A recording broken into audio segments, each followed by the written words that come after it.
Em nosso estudo de hoje está no Evangelho de Marcos, capítulo 10, versículo 43. Mas entre vós não será assim. Emmanuel comenta na lição 155 do livro Caminho, Verdade e Vida, entre os cristãos.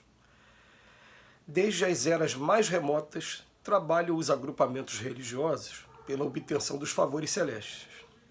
Nos tempos mais antigos, recordava-se da providência tão só nas ocasiões dolorosas e graves.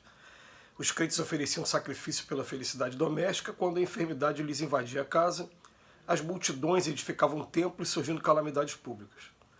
Deus era compreendido apenas nos dias felizes. A tempestade purificadora pertencia aos gênios perversos. Cristo, porém, inaugurou uma nova época. A humildade foi o seu caminho, o amor e o trabalho o seu exemplo, o martírio a sua palma de vitória. Deixou a compreensão de que entre os seus discípulos o princípio de fé jamais será o da conquista fácil de favores do céu, mas o de esforço ativo pela iluminação própria e pela execução dos desígnios de Deus através das horas calmas ou tempestuosas da vida.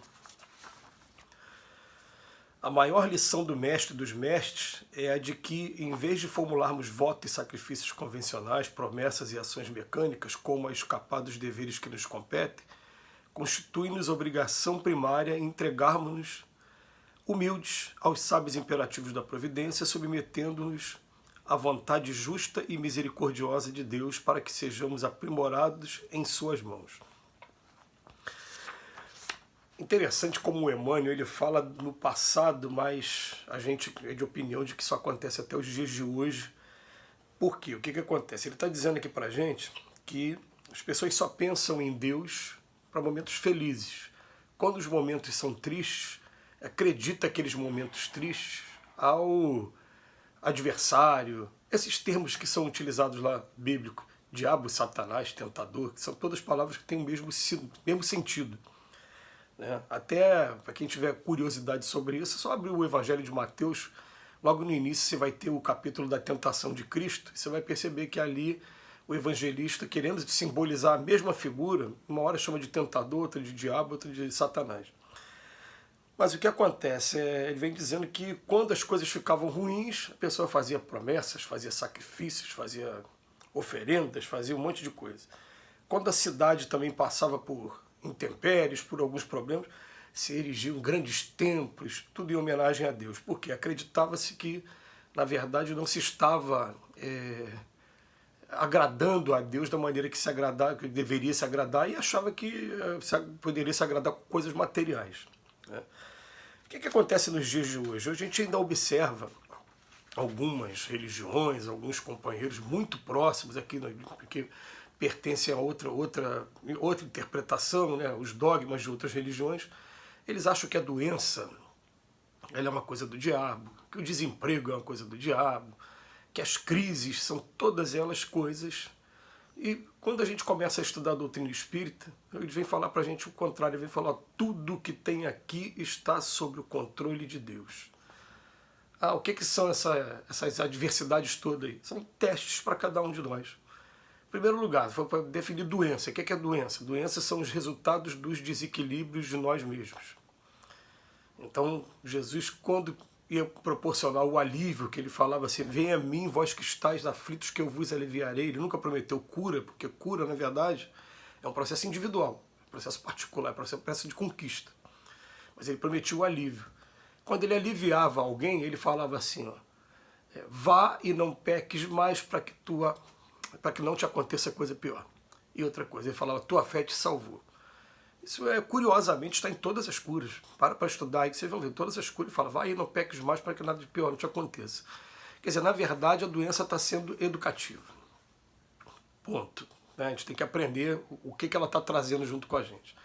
Essas intempéries elas fazem parte do processo normal de manutenção, de equilíbrio do nosso planeta, do nosso ecossistema, e os espíritos garantem que tem pleiades, equipes grandes de espírito trabalhando por trás de todos esses fenômenos da natureza, e que é claro que volta e meia vão acontecer alguns fenômenos, vão acontecer por conta da falta de cuidado ainda do homem, que a gente começa a perceber, né? A gente só recebe a notícia depois que as coisas já aconteceram. A casa desabou, deu enchente, mas o tempo todo a gente está vendo o pessoal jogar lixo no meio da rua, entupindo todos os meios de escoamento. A gente está vendo a pessoa utilizar uma região totalmente insalubre para fazer construção, e a gente está ficando quieto, a gente fica achando que deve ser só obrigação do governo, e acaba não exercendo, né, a obrigação que a gente tem de educação uns dos outros. Daqui a pouco acontece aqueles fenômenos.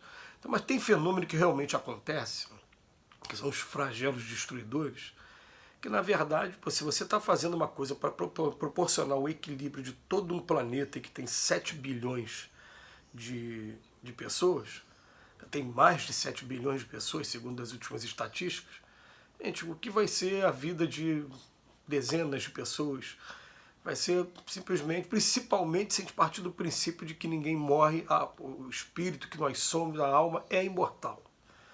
Aí, tudo bem, aí quer dizer, eu sou imortal, o que vai se destruir aqui vai ser só o corpo, e eu, que eu sou de verdade, vou abandonar o corpo e vou continuar a minha jornada. Mas a gente tem que começar a aprender que a gente tem uma cultura que ainda valoriza muito o lado ruim das coisas, tudo é o lado ruim. É uma diversidade, uma doença, é o diabo, é Satanás. E aí vamos jogar a sardinha para o nosso lado aqui agora, né?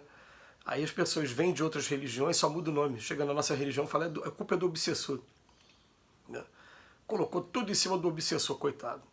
E a gente vai vendo quem é o obsessor. Hoje já estão até trabalhando na ideia de abolir esse nome obsessor, porque o obsessor pegou uma carga tão pesada e daqui a pouco eles descobriram que quem era o obsessor era minha mãe, era meu pai, era uma pessoa muito ligada a mim. Por quê?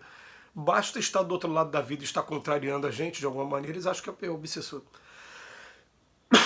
Então, é uma reflexão muito profunda que o Emmanuel traz para a gente hoje, que ele vem falar, entre vós não será assim. Né? O que aconteceu para a gente é que o Cristo inaugurou uma nova época, a humildade foi o seu caminho, o amor, e o trabalho, o seu exemplo, e o martírio, a sua palma de vitórias. E essa frase aqui tem que estar no coração de cada um de nós, né? Humildade foi o caminho, amor e trabalho o exemplo, e o martírio, no final das contas, foi a palma de vitória. Quando eu falo martírio, por quê? Porque é muito diferente de tudo que a gente tem aqui. Aqui a gente está acostumado com os circos, aí, com os espetáculos agressivos, violentos. Aí você encontra uma pessoa pacífica igual o Cristo, ele foi martirizado. Mas o que ele deixou para a gente? Humildade, amor e trabalho. O princípio da fé, né, jamais será o da conquista fácil, nunca vai ser o da conquista fácil. Né? Ele vem chamar para a gente assim, ó, entre os cristãos, o caminho tem que ser esse. A gente tem que parar de compreender Deus somente nos dias que estão felizes. Né? E depois ele bota aqui, a maior lição do mestre dos mestres é a de que, em vez de formularmos votos e sacrifícios convencionais, enfim, né, submetemos a sua vontade, a vontade justa. O que está acontecendo com a gente agora é aquilo que precisa acontecer para o nosso processo evolutivo. Então, submetendo-nos à vontade justa e à misericórdia de Deus para que sejamos aprimorados em sua mão. Se a gente pudesse observar de fora, e se a gente tivesse a oportunidade, né, como algumas pessoas até pretendem mesmo, de fazer isso com os nossos filhos, o que está sendo feito com a gente? Esse cenário todo está sendo criado para poder exercitar a gente mesmo, para ver se sensibiliza a gente. Então está vendo agora com esse frio muito forte que teve aí agora, um montão de gente aí, companheiros aqui do lado, falou, cada vez que vier para o centro, traz uma camisa só, uma só, não precisa trazer muito agora não. Porque se trouxer muito também, daqui a pouco traz uma, que todo mundo trazendo uma, a gente vai para a rua, encontra alguém com frio, já entrega a camisa, encontra alguém com fome, leva alguma coisa para a pessoa comer. E vai sensibilizando. Então esses quadros acontecem para que a gente vai sensibilizando e vai tendo a certeza, será que a gente está mesmo do lado do Cristo ou ainda está nessas fantasias ainda de tem que ser do meu jeito, se não for do meu jeito, é coisa de Satanás, é coisa do diabo, é coisa do tentador. Coitado dessas três figuras, recebe tanta coisa que não deveria, porque na verdade não é. O crédito não é, não, a dificuldade está sendo criada igual se cria também aquela dificuldade de fazer uma prova difícil de um Enem para daqui a pouco estar fazendo uma faculdade. Igual a dificuldade que é criada durante todo o período de faculdade para daqui a pouco você seja um bom profissional. Então tudo está sendo criado, tudo para te impulsionar para o progresso. Mas mexe com a zona de conforto, nossa, né? Tira a gente de onde a gente está, aí a gente começa a dizer que a responsabilidade é dessas três figuras aí, não é? É tudo de Deus mesmo. tudo de Jesus. Que Ele nos abençoe hoje e sempre.